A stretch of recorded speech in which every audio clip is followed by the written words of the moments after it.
کیا as a person میں بہتر ہو رہا ہوں کل سے؟ کیا میرے سکلز کچھ بہتر ہو رہے ہیں؟ کیا میری اسپرچویلٹی، میری روحانیت بہتر ہو رہی ہے وغیرہ وغیرہ. یہ ہماری وریز ہونی چاہیے. پھر اسٹریسز ہیں، کرائسز ہیں، ٹربل ہے، لمیٹیشن ہے، پرابلم ہے، اینگزائٹی ہے. سو دا کوشچن از، جو کوشچن میں آپ لوگوں سے ڈسکس کرنا چاہتا ہوں، پہلا کوشچن ہے کہ how do I find peace in this chaotic world. یہ کیوٹک ورلڈ ہے جس میں مجھ سے نہ ٹائم مینج ہو رہا ہے، نہ فیملی مینج ہو رہی ہے، نہ اسٹریس مینج ہو رہا ہے، نہ فوکس مینجمنٹ ہو رہی ہے. تو سمجھ نہیں آتی کہ میں دین کو فالو کروں یا میں دنیا کو فالو کروں یا میں پیسے کماؤں، میں کروں کیا. تو اس کو کیسے سیٹل کرنا ہے انشاءاللہ یہ ایک ہمارا ٹاپک ہوگا. اور پھر یہ question, what will give me the inward calmness when outwardly circumstances are spinning out of control. کہ وہ انورڈ کامنس کیسے ملے گی، وہ اندر کا سکون مجھے کیسے حاصل ہوگا جبکہ آؤٹ ورڈ سرکمسٹانسز ہاتھ سے نکلتے جا رہے ہیں. یعنی اکثر ایسے ہوتا ہے کہ بندے کو سمجھ نہیں آتی کہ پرابلم آ کیسے گئی. میں تو اچھا خاصا جا رہا تھا، میں نے تو کبھی کسی کے ساتھ کچھ نہیں کیا تھا، لیکن یہ پرابلم مجھ تک کیسے آ گئی. وجہ کیا ہے کہ ہم پرو ایکٹیو نہیں ہوتے. ہم پہلے سے جو ہے وہ اینٹیسپیٹ نہیں کر رہے ہوتے کہ پرابلمز آ سکتی ہیں، پہلے سے تیاری نہیں کر رہے ہوتے.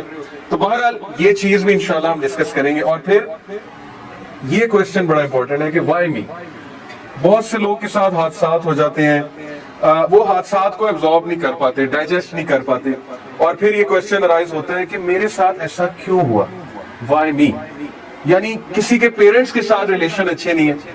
آج کل بہت سے یوتھ یہ شیئر کرتے ہیں کہ ظاہر ہے کہ اسٹرین ریلیشن ہے پیرنٹس کے ساتھ، یا پیرنٹس سمجھ نہیں پا رہے انہیں، یا یوتھ کی طرف سے پیرنٹس پریشان ہیں. اور پھر وہ ایک کوشچن بہت کرتے ہیں کہ ہمارے ساتھ ایسا کیوں ہو رہا ہے.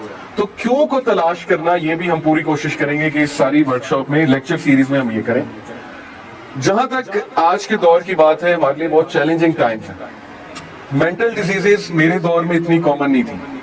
آج آپ کو پتا ہے کہ چھوٹے بچوں تک میں مینٹل ڈیزیزز آ چکی ہیں. او سی ڈی، آبسیسو کمپلسو ڈس آرڈر، اتنا کامن ہو چکا ہے ہماری سوسائٹی میں، میں آپ کو بتا نہیں سکتا. اور یہ کیا ہے؟ او سی ڈی ہوتا ہے کہ کمپلشن ہونا، آبسیشن ہونا کسی چیز کے کرنے کی. جیسے موبائل فونز کی او سی ڈی اگر میں آپ کو بتاؤں تو وہ یہ ہے کہ ہر وقت آپ کو ٹون سنائی دینا، یا ہر وقت آپ کو یہ لگنا میسج آ رہا ہے، یا ہر وقت آپ نیند میں اٹھ جائیں کہ کہیں کوئی نوٹیفیکیشن نہ آئی ہو، یا آپ کوئی کام کرنے بیٹھے ایک دم آپ کو یاد آ جائے کہ اچھا میں نے اس کو ریپلائی نہیں کیا، یہ میسج نہیں چیک کیا، یہ نوٹیفیکیشن نہیں دیکھی. تو this is sign of O C D, but not extreme O C D. O C D بہت ایکسٹریم تک جاتا ہے. لیکن میں آپ کو بتا رہا ہوں کہ یہ ڈس آرڈرز ہمارے دور میں نہیں تھے جب میں ٹین ایجر تھا، بٹ آج یہ چیزیں آ رہی ہیں. اور پھر 14.8 million Americans experience an episode of major depression in any given year. یعنی یہ 6.7% آف دا پاپولیشن ہے. یہ میں آپ کو ڈپریشن کا ریٹ بتا رہا ہوں، اور یہ میجر ڈپریشن کا ریٹ ہے. میجر ڈپریشن ایک فارم ہے ڈپریشن کی، اور میجر ڈپریشن کی سب سے بڑی وجہ میں آپ کو بتاتا ہوں. According to there is this psychologist Feldman, Robert Feldman. Robert Feldman Harvard کے پروفیسر ہیں. انہوں نے میجر ڈپریشن کا جو سب سے بڑا ریزن بتایا ہے لوگوں میں، وہ یہ بتایا کہ ملٹیپل ٹاسکنگ.